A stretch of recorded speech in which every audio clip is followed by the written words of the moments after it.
Chokers কাকে বলে সেটার সংজ্ঞা যেন বিশ্বকাপে সবাইকে দেখিয়ে দিয়ে গেল সাউথ আফ্রিকা, এবং আবারও তারা প্রমাণ করল কেন তাদের চোকার্স বলা হয়। হতে গিয়েও হলো না ইতিহাস গড়া দক্ষিণ আফ্রিকার। প্রথমবার ফাইনাল খেলতে নেমে তীরে এসে তুড়ি ডুবল মার্করামদের। ফাইনালে ভারতের কাছে মাত্র 7 রানে হেরে শিরোপা হাতছাড়া হলো প্রোটিয়াদের। দক্ষিণ আফ্রিকা হারলেও তাদের দলে ছিলেন এক ভারতীয় ক্রিকেটারও। স্পিনার কেশব মহারাজ ভারতীয় বংশোদ্ভূত, তবে ভারতীয় হয়েও খেলেছেন দক্ষিণ আফ্রিকা দলে এবং মহা গুরুত্বপূর্ণ সময়ে ব্যাট হাতে ব্যর্থতার পরিচয়ও দিয়েছেন।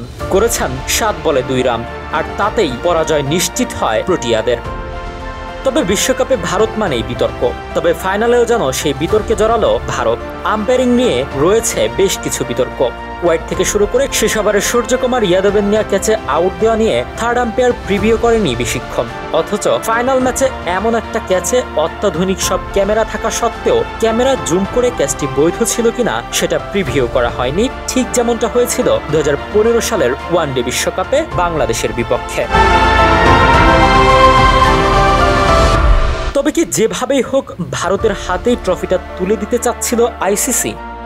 বিশ্বজয় রোহিতদের আন্তর্জাতিক ক্রিকেটের চোকার্সি থেকে গেল দক্ষিণ আফ্রিকা। 12 মাসে 3টি বিশ্বকাপ ফাইনাল খেলল ভারত। টেস্ট একদিনের ক্রিকেটের লড়াইয়ে হারলেও এবার আর সুযোগ হাতছাড়া করেনি রোহিত শর্মার দল।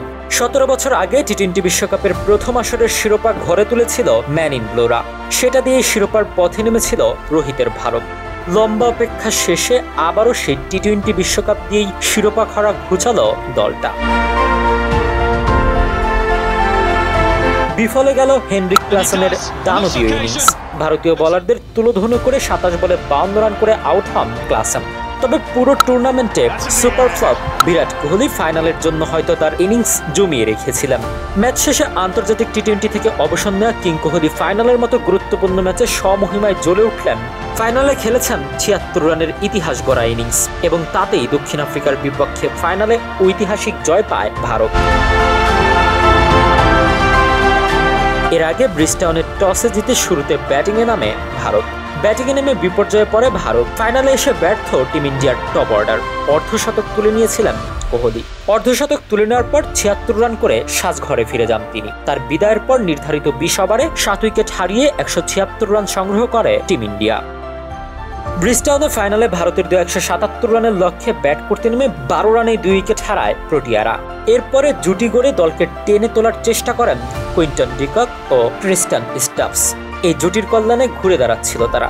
অবশেষে ভেঙে যায় এই জুটিও। এরপরে চতুর্থ উইকেটে হেনরিক ক্লাসেনকে নিয়ে 36 রানের জুটি গড়েন কুইন্টন ডিকক। ডিকক ফিরে যান 39 রান করে।